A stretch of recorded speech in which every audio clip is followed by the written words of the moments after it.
Bonjour à toutes et tous, Philippe Solé, coach sportif, conseiller en nutrition et en micronutrition. Et aujourd'hui, je vais vous parler de l'équilibre entre les oméga 3 et les oméga 6. Tout d'abord, un petit rappel sur les lipides, les graisses. Vous avez donc les graisses saturées, que l'on trouve par exemple dans le beurre, dans la crème fraîche. Vous avez les graisses monoinsaturées, dit oméga 9, que l'on peut trouver dans les huiles d'olive, l'avocat, le foie gras, certaines noix. Et enfin, vous avez les huiles polyinsaturées, dont on va s'occuper aujourd'hui. Vous avez d'une part les oméga 6, les huiles donc oméga 6 qui sont par exemple tournesol, pépins de raisin, ce type d'huile, qui sont appelés acides linoléiques. Et vous avez les graisses oméga 3, que l'on appelle acide alpha-linolénique, et que l'on trouve dans l'huile de colza, l'huile de noix, l'huile de lin, l'huile de cameline, mais également les poissons gras, par exemple le saumon, les sardines, les maquereaux. On évitera les spadons requins qui sont des gros prédateurs et qui contiennent un peu trop de métaux lourds. Voilà. Donc cet équilibre, il est très important.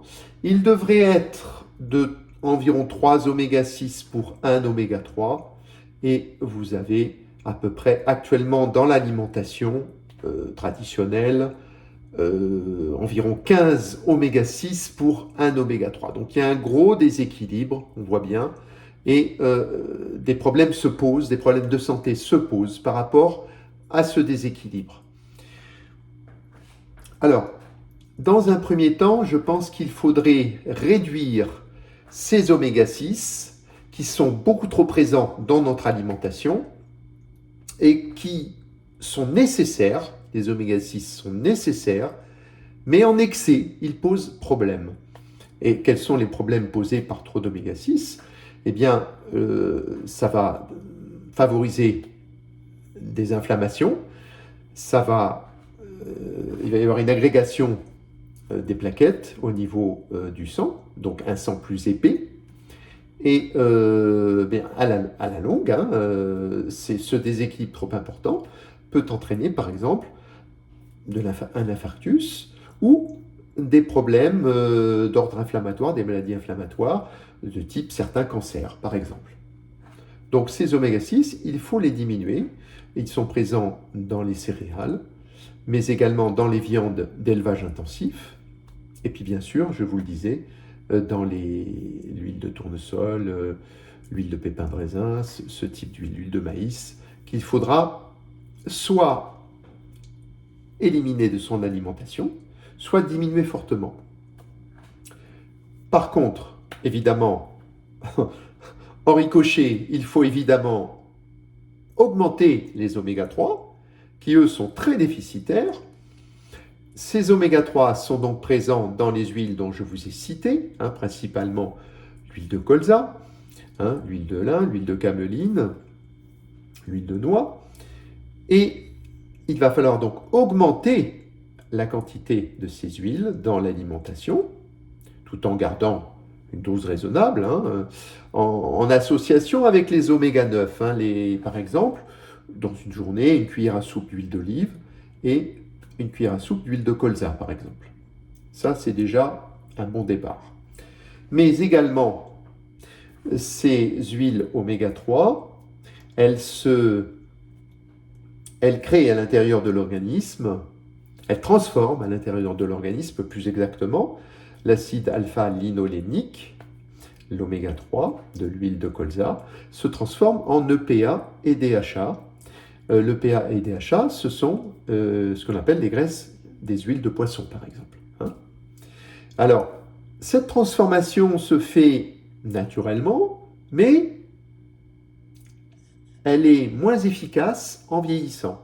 Donc ça veut dire que le senior aura plus facilement un déficit en oméga 3, et notamment cette transformation en EPA, DHA, qui est importante pour le corps. Hein, je vous rappelle que le DHA est utile pour lutter contre la DMLA, dégénérescence maculaire liée à l'âge. Hein, c'est une maladie qui peut amener à la cécité. Hein. Vous avez également le DHA qui est important pour le cerveau, hein, pour la mémoire, pour le bon fonctionnement du cerveau. Également, l'EPA et le DHA sont importants pour la santé cardiovasculaire.